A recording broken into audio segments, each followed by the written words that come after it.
Friend, जैसा कि पिछली कक्षा में हमने आपको कोशों में दोष के बारे में बतलाया और आज सबसे अंतिम टॉपिक जो है वो अर्धचालक है। तो लेकिन अर्धचालक पढ़ाने से पूर्व आपको चालक क्या होती हैं, कुछ मतलब चालक का मतलब सुचालक क्या होती हैं, कुचालक क्या होती हैं और अर्धचालक क्या होती हैं, इनके बारे में भी कुछ बतलाने का प्रयास करें जो कि आपको कोशों के गुण में पढ़ने हैं। इन गुण धर्मों को पढ़ने के पहले आप जो कक्षा 9 या 10 में पढ़े होंगे या पूर्व कक्षाओं में पढ़े होंगे कि सुचालक इन्हें कहते हैं, तो जो विद्युत धारा का संचालन सुगमता से करते हैं सुचालक करते हैं, सुचालक कहलाती हैं, और जो विद्युत धारा का संचालन सुगमता से नहीं करते उन्हें कुचालक कहते हैं।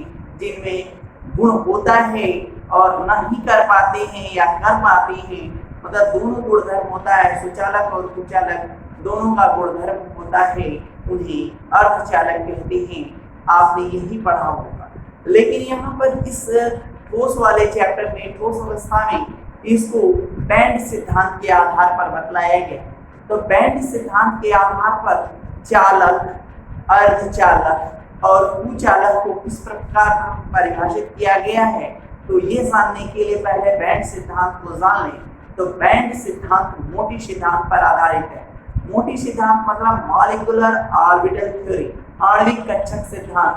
हमने आपको कक्षा 11 में भी बतलाया होगा कि आणविक कक्षक सिद्धांत में जब दो परमाणुविक कक्षक परस्पर एक दूसरे के निकट आती हैं, अतिव्यापित होती हैं, तो दो तरह के अणु कक्षक का निर्माण होता है। एक होता है आवंधी अणु कक्षक और दूसरा होता है अनावंधी अणु कक्षक। तो आपने बॉन्डिंग मॉलिक्यूलर ऑर्बिटल और एंटी बॉन्डिंग मॉलिक्यूलर ऑर्बिटल के बारे में पढ़ा होगा। बॉन्डिंग मॉलिक्यूलर ऑर्बिटल न्यूनतम ऊर्जा स्तर का होता है, मतलब आवंधी आणविक कक्षक न्यूनतम ऊर्जा स्तर का होता है, और एंटी बॉन्डिंग मॉलिक्यूलर ऑर्बिटल उच्चतम ऊर्जा स्तर का होता है। हम यहाँ पर भी थोड़ा सा समझाते हैं आपको, जैसे कि 1s कक्षक दूसरे परमाणु का भी 1s कक्षक जब परस्पर अतिव्यापित होती है तो दो तरह की प्रोबेबिलिटी होती है। एक, दोनों जितनी संख्या में जुड़ेंगे उतनी संख्या में आणविक कक्षकों का निर्माण होता है।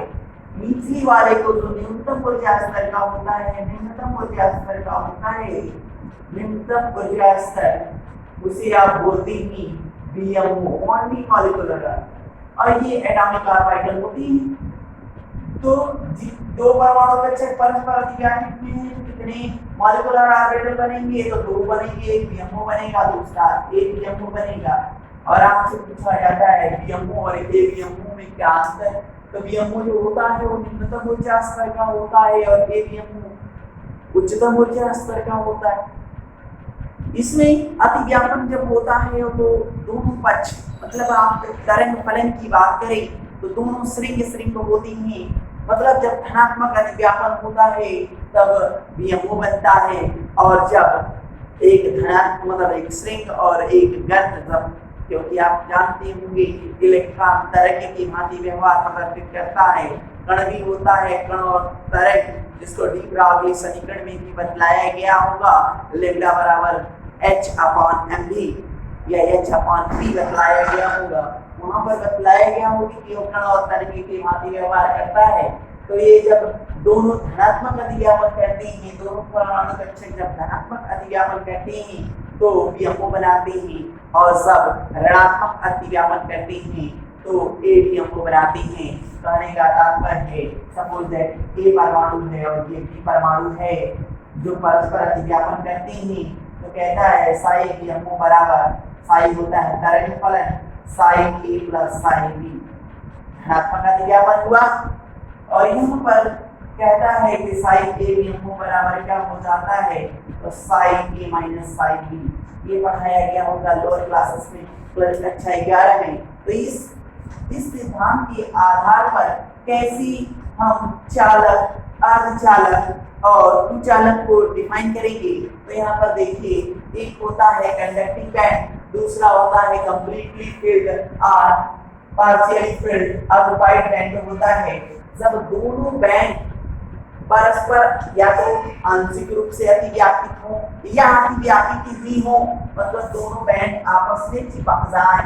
मतलब इस बैंड और इस बैंड, सपोज दैट मैं अपने हैंड्स के माध्यम से बतला दूं तो ये ऊपर वाला है कंडक्टिंग बैंड जिसको चालक बैंड कहते हैं, और निचला वाला पार्शियली या हाईएस्ट ऑक्युपाइड बैंड है।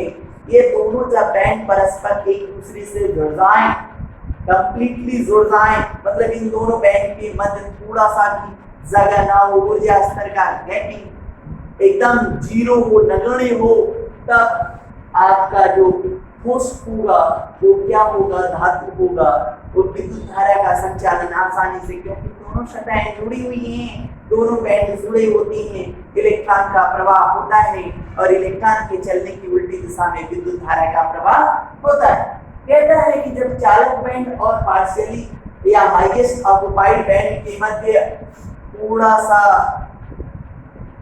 गैपिंग हो जाए, कहने का मतलब इस और इस वाले के मध्य यदि हम ऊर्जा स्तर की बात करें तो बहुत कुछ हो, कुछ मान आए, बहुत कुछ कम, लगभग पॉइंट में आ जाए, चाहे मे बी 1 2 3 आ जाए। कंडीशन कहना चाहता हूं कि बहुत कम हो, दोनों बैंड के मध्य ऊर्जा अंतराल बहुत कम होता है तो वह अर्धचालक की भांति व्यवहार प्रदर्शित करता है। और जब चालक बैंड और इस उच्चतम ग्रहित बैंड के मध्य ऊर्जा अंतराल बहुत ज्यादा होता है, इलेक्ट्रॉन कूद ही नहीं सकता, बहुत ज्यादा है, इलेक्ट्रॉन यहाँ से इस वाले बैंड पर जा ही नहीं सकता, तो इलेक्ट्रॉन का यदि प्रवाह ही नहीं हो पाएगा तो विद्युत धारा का संचालन नहीं कर पाएगा और क्या हो जाएगा, कुचालक हो जाएगा। तो जो हमने कक्षा 9 में परिभाषा है वो भी गलत नहीं है और ये भी परिभाषा गलत नहीं है कि जो विद्युत धारा का संचालन करते हैं सुचालक कहलाते हैं, जो कर सकते हैं वे भी कुछ कंडीशंस के साथ उन्हें अर्धचालक कहते हैं, और जब विद्युत धारा का संचालन कर ही नहीं सकते वो कुचालक कहलाते हैं। लेकिन इसको डिफाइन किया गया है किस माध्यम से, इसको डिफाइन किया गया है बैंड सिद्धांत के आधार पर। तो यदि आपसे पूछा जाए कि आप बैंड सिद्धांत के आधार पर चालक, अर्धचालक और कुचालक या विद्युतरोधी पदार्थों ठोस पदार्थों की व्याख्या करिए तो आप बता देंगे कि बैंड थ्योरी क्या है। और बैंड थ्योरी इस पर आधारित है तो मॉलिक्यूलर ऑर्बिटल थ्योरी मोटी पर आधारित है, और इस आधार पर यदि कंडक्टिंग बैंड और हाईएस्ट ऑक्युपाइड बैंड के मध्य ऊर्जा अंतराल नगण्य हो तो चालक कहलाएगा, कुछ मान हो तो वह अर्धचालक कहलाएगा, और दोनों बैंड परस्पर एक दूसरे से बहुत दूरी पे हों, इलेक्ट्रॉन का प्रवाह ना हो पाए, इलेक्ट्रॉन कूद कर ना जा पाए तो क्या हो जाएंगे, विद्युतरोधी पदार्थ हो जाएंगे, कुचालक हो जाएंगे। अब बात आती है कि अर्धचालक कितने प्रकार के हैं। तो अर्धचालक 2 प्रकार के बताए गए हैं, एक एन टाइप अर्धचालक बतलाया गया है जो परीक्षा में पूछा जाता है, मैं उस पर ज्यादा फोकस करूंगा, और दूसरा है पी टाइप सेमीकंडक्टर अर्धचालक। कहता है कि अर्धचालक का निर्माण कैसे हुआ और कैसे हुआ। सपोज दैट हम सिलिकॉन की बात कर दें, सिलिकॉन की बात करें, जर्मेनियम की बात करें, आर्सेनिक की बात करें, एंटीमनी की बात करें, टेलुरियम की बात करें, तो ये सारे के सारे क्या हैं, मेटलॉइड्स हैं, उपधातु हैं।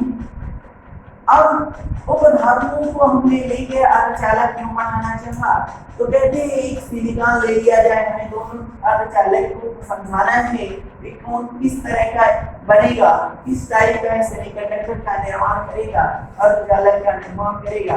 तो ये टाइप का होता है और भी टाइप का होता है। सपोज दैट एक एग्जांपल है क्या, सिलिकॉन, और सिलिकॉन में हमने नाइट्रोजन परिवार के सदस्य नाइट्रोजन फैमिली के सदस्यों की डोपिंग कराना चाहा, जिसमें आपका आ जाएगा फास्फोरस, आ जाएगा आर्सेनिक आ जाएगा, एंटीमनी आ जाएगा, बिस्मथ आ जाएगा। इसको याद करने का तरीका बताया होगा नरेंद्र प्रसाद आज सुबह भी के। यदि आप ध्यान लाए कि सिलिकॉन के अंदर फास्फोरस, आर्सेनिक, एंटीमनी या बिस्मथ की डोपिंग कराई जाए तो किस प्रकार का अर्धचालक का निर्माण करता है? आंसर होगा एन टाइप सेमीकंडक्टर का निर्माण करता है। कहता है पी टाइप का अर्धचालक कब बनता है? तो पी टाइप का अर्धचालक समझने के लिए समझें। फिर से हम कहते हैं सिलिकॉन ले लीजिए चाहे जर्मेनियम ले लीजिए, किसी की बात कर रहा हूँ। सिलिकॉन के अंदर आप बोरान फैमिली मतलब बाल गंगाधर इंडियन तिलक तरीका है याद करने का। यदि सिलिकॉन के अंदर आपने बोरान फैमिली मतलब बोरान का, एल्यूमिनियम का, गैलियम का, इंटेरियम का या टेलुरियम का, टीएल का आपने डोपिंग कराया तो आपको किस तरह का अर्धचालक निर्मित हो जाएगा? इस प्रकार के अर्धचालक का निर्माण हो जाएगा। यह हुआ आपको सेमीकंडक्टर, जो कि ज्यादा जरूरी यही पूछा जाता है कि एन टाइप का अर्धचालक कब होता है, पी टाइप का अर्धचालक कब होता है। तो सिलिकॉन दिया हो या जर्मेनियम दिया गया हो, आपसे पूछा जाएगा सिलिकॉन के अंदर यदि आपने आर्सेनिक की डोपिंग कराई, डोपिंग का मतलब होता है एडिशनल, अशुद्धियों को जोड़ना। अशुद्धियां जुड़ जाए, सपोज दैट आपकी बात करें खुरदुरी सतह है और खुरदुरी सतह पे कोई चीज हमने ऐसा डाल दिया जिससे उसकी सतह ढक गई, तो कंडीशन यही है। अब इसको समझें यन फार क्या होता है और पी फार क्या होता है, यहाँ पर भी जानना है। बहुत बड़ी बात है, यन फार होता है निगेटिव, यन फार निगेटिव और पी फार पॉजिटिव। कहता है कि सर सिलिकॉन और जर्मेनियम की बात कर रहे हैं, फिर आप निगेटिव पॉजिटिव पे चले आए, कंडीशन क्या सी हो गई? तो सिलिकॉन या जर्मेनियम की बात करें तो हम सिलिकॉन की बात करते हैं, तो सिलिकॉन की संयोजकता कितनी? 4। कौन क्यों सर? तो कार्बन फैमिली से बिलोंग करता है, शशि, जैसन, इस सारे के सारे 4 संयोजकता वाले अधिकतर तत्व होती हैं। संयोजकताएं 4 प्रदर्शित करते हैं, कार्बन और सिलिकॉन। मैं यहाँ पे सिलिकॉन की बात करता हूँ। सिलिकॉन की संयोजकता कितनी? सिलिकॉन की संयोजकता 4, और यदि इसमें 5 संयोजी जिसमें आपका फास्फोरस, आर्सेनिक, एंटीमनी, बिस्मथ या पाएंगे, तो कह रहा है कि यदि आपने 4 में 5 अधिक वाला हो गया, 4 में 5, तो देखिए आप समझ रहे होंगे कम है और ये अधिक है, तो इस तरह का मतलब आप कम संयोजी जो आपका धातु है या अर्धधातु है या जिसको आपने क्या कहा उपधातु बोला है, तो कम संयोजी उपधातु है और उसमें आपने अधिक संयोजी संयोजकता वाले पदार्थ का एडिशन डोपिंग कराया तो यन टाइप से भी कंडक्टर बन जाता है निगेटिव टाइप।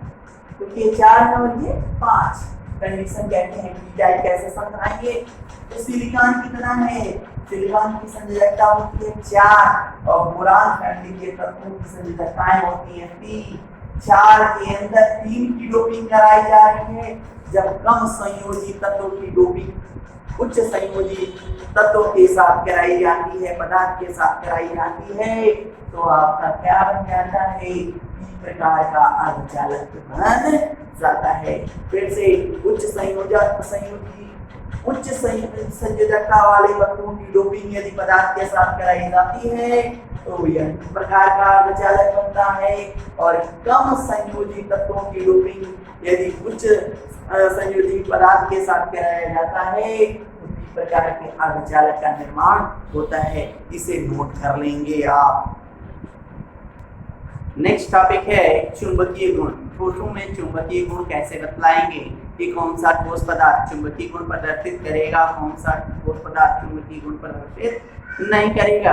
तो पिछली कक्षाओं में भी आपने पढ़ा होगा, जैसे कक्षा 11 की बात करते हैं तो वहाँ पर भी आपको बताया गया होगा जिस पदार्थ या जिस भी आपके तत्व में अयुग्मित इलेक्ट्रॉन उपस्थित होती है वह चुंबकीय गुण प्रदर्शित करती है। अब यहाँ पर हम चुंबकीय गुण जिसमें अयुग्मित इलेक्ट्रॉन अनुपस्थित होता है वो चुंबकीय गुण प्रदर्शित नहीं करते, मतलब चुंबकीय ओर आकर्षित नहीं होते। अब कहते हैं कि सर जी इसको आप हमें समझाइए कि कौन सा पदार्थ चुंबकीय गुण प्रदर्शित करेगा, कौन सा पदार्थ चुंबकीय गुण प्रदर्शित नहीं करेगा, केवल अयुग्मित इलेक्ट्रॉनों से बताया जा सकता है।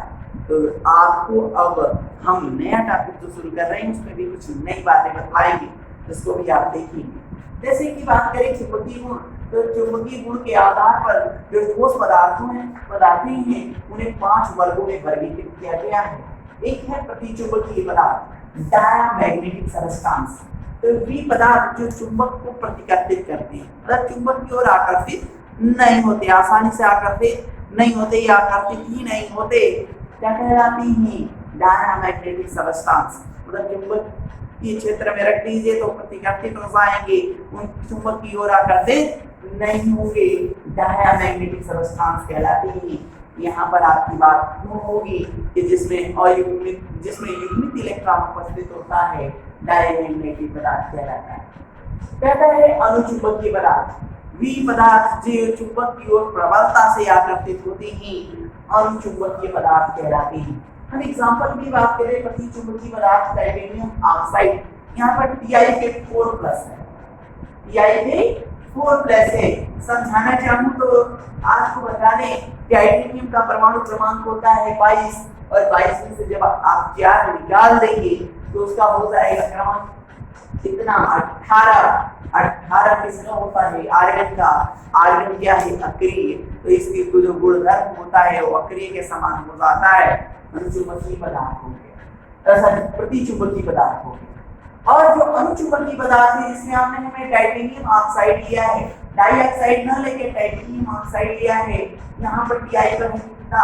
Only 2+, only 2+। तो 22 में से यदि आप 2 निकाल भी देते हैं तो भी 20 बचते हैं, 20 बचते हैं। उस मतलब कहने का मतलब है कि 20 सबसेल में जो इलेक्ट्रॉन है वो दूर रह ही जाते हैं, और जब 20 सबसेल आंशिक रूप से भरा होता है तो चुंबकीय गुण प्रदर्शित करेगा। तो इस यहाँ पे टाइटेनियम जो 2+ वाला है वो आपका क्या है? अनुचुंबकीय है। टाइटेनियम पे 4+ है तो वह है प्रतिचुंबकीय है। और कुछ पदार्थ ऐसे भी हैं जिसको मोटी के आधार पर बता सकते हैं। आज जब मॉलिक्यूलर ऑर्बिटल थ्योरी से आप गणना करेंगे तो मॉलिक्यूलर ऑर्बिटल थ्योरी से जो अयुग्मित इलेक्ट्रॉन आएंगे उसको μ √ n+2 बोहर मैग्नेटॉन, इस सूत्र की सहायता से यदि चुंबकीय आघूर्ण का मान आता है, कुछ भी आता है तो वह चुंबकीय पदार्थ होगा, और यदि इसका मान 0 आता है तो वह चुंबकीय पदार्थ नहीं होगा। बात उस पे आ जाए, बात करते हैं लौह चुंबकीय पदार्थ। तो वे पदार्थ जो चुंबकीय क्षेत्र की ओर प्रबलता से आकर्षित होते हैं, यदि हम चुंबकीय क्षेत्र को अनुपस्थित भी कर दें तो भी चुंबक की भांति व्यवहार प्रदर्शित करते हैं, लौह चुंबकीय पदार्थ कहलाते हैं। जैसे लोहा चुंबक की तरह व्यवहार करता है, चुंबकीय क्षेत्र में ले जाए तो कुछ दिनों बाद वो चुंबक बन जाता है। तो लौह चुंबकीय पदार्थ आपका हो जाएगा जो चुंबकीय क्षेत्र में प्रबलता से आकर्षित होगा। यदि चुंबकीय क्षेत्र हटा भी दें तो भी चुंबक की भांति व्यवहार प्रदर्शित करता है, लौह चुंबकीय पदार्थ कहलाता है। प्रति लौह चुंबकीय का एक बात है, इसका उल्टा होगा। उल्टा होने का मतलब क्या है? कि वे पदार्थ जो चुंबक की भांति व्यवहार नहीं करते, क्यों नहीं करते? कंडीशन ये है, तो वे पदार्थ जिसमें अयुग्मित इलेक्ट्रॉन उपस्थित होता है, अयुग्मित इलेक्ट्रॉन उपस्थित होता है लेकिन चुंबकीय आघूर्ण का मान 0 होता है। यहीं से फिर से बात कर रहा हूं, वे पदार्थ जिसमें अयुग्मित इलेक्ट्रॉन, अभी अयुग्मित इलेक्ट्रॉन उपस्थित है तो क्या पदार्थ होता है? अनुचुंबकीय बोला नहीं, लेकिन यहाँ पर बात कर रहा हूँ प्रति लौह चुंबकीय, वे पदार्थ जिसमें अयुग्मित इलेक्ट्रॉन तो होता है लेकिन यदि हम उसका गणना करें म्यू का मान, तो म्यू का मान आ जाता है 0, मतलब चुंबकीय आघूर्ण का मान 0 होता है, प्रति लौह चुंबकीय पदार्थ कहलाता है। फिर आती है फेरी चुंबकीय पदार्थ की बात। फेरी चुंबकीय पदार्थ में भी अयुग्मित इलेक्ट्रॉन बहुत संख्या में उपस्थित होते हैं, लेकिन चुंबकीय आघूर्ण का मान काफी कम आता है, बहुत कम आता है। जब कम आएगा तो फेरी हो जाएगा, जब शून्य आ जाएगा तो क्या हो जाएगा, आपका प्रति लव चुंबकीय पदार्थ हो जाएगा। ये जब चुंबकीय प्रबलता से आकर्षित चुंबकीय क्षेत्र को अनुपस्थित कर देने पर भी चुंबक की भांति व्यवहार करेगा तो लव चुंबकीय पदार्थ कहलाएगा। यदि चुंबकीय प्रबलता से आकर्षित होता है और साथ ही साथ अयुग्मित इलेक्ट्रॉन उपस्थित होता है तो अनुचुंबकीय पदार्थ। अयुग्मित अनुचुंबकीय कर देंगे, समझ में आएगा। और प्रतिचुंबकीय जहां पर युग्मित इलेक्ट्रॉन उपस्थित होते हैं, चुंबकीय क्षेत्र में आकर्षित नहीं होता, क्या कहलाएगा, प्रतिचुंबकीय पदार्थ कहलाता है। एग्जांपल में टाइटेनियम डाइऑक्साइड, वैनेडियम पेंटाऑक्साइड आपके डाइमैग्नेटिक सब्सटेंस हैं, जबकि पैरामैग्नेटिक सब्सटेंस में एल्यूमिनियम ऑक्साइड होगा, वैनेडियम ऑक्साइड होगा, वैनेडियम डाइऑक्साइड होगा, क्यूप्रिक ऑक्साइड होगा। यहाँ पर बात करते हैं लौह चुंबकीय पदार्थ भी आयरन हो जाएगा, क्रोमियम ऑक्साइड हो जाएगा, क्योंकि लौह चुंबकीय में vanadium dioxide, chromium dioxide, manganese oxide, manganese dioxide, ferric oxide होगा। फेरी चुंबकीय पदार्थ में आपका जो मान होगा वो किसके लिए, मुख्यतः आपसे फेरोमैग्नेटिक पदार्थ पूछा जाता है तो आपका आंसर होता है फेरोफेरिक ऑक्साइड, आपका फेरी चुंबकीय पदार्थ होता है। एक बहुत बार क्वेश्चन पूछा गया है कि Fe3O4 किस तरह का पदार्थ है तो आप बता देंगे फेरी मैग्नेटिक पदार्थ है। जिसका पैटर्न इस तरह का वो कहलाएगा लौह चुंबकीय पदार्थ, जिसका पैटर्न इस तरह का वह कहलाएगा प्रतिलौह चुंबकीय पदार्थ, जिसका पैटर्न इस तरह का वो कहलाएगा आपका फेरी चुंबकीय पदार्थ। पैटर्न के आधार पर बताया मैंने, जिसका पैटर्न ये लौह चुंबकीय पदार्थ, जो इस तरह का पैटर्न वो प्रतिलौह चुंबकीय पदार्थ, और जिसका पैटर्न इस तरह का वो फेरी चुंबकीय पदार्थ कहलाता है। इसी के साथ ठोस अवस्था पूर्णतः समाप्त होता है। हम नेक्स्ट वीडियो में नेक्स्ट टॉपिक विलयन को लेकर आएंगे। आप विलयन पढ़ने से पूर्व आपको अध्ययन कर लेना होगा। ये आपके लिए स्वतः की बात कर रहा हूँ। यदि विलयन कितने प्रकार के होते हैं, विलय किसे कहते हैं, विलायक किसे कहते हैं, संतृप्त विलयन क्या होता है, असंतृप्त विलयन क्या होता है, तनु विलयन, सांद्र विलयन, ये आप खुद अध्ययन कर लेंगे। अति संतृप्त विलयन क्या होती है इनको अध्ययन कर लेंगे। मोलरता, नॉर्मलता, मोल प्रभास, मोललता का अध्ययन भी कर लेंगे। फिर हम इस टॉपिक को भी हम पढ़ाएंगे। ऐसा नहीं कहते हैं कि हम नहीं आपको बतलाएंगे, लेकिन इसका ज्ञान हो, इसके बाद हम आपसे बात करेंगे। Thank you.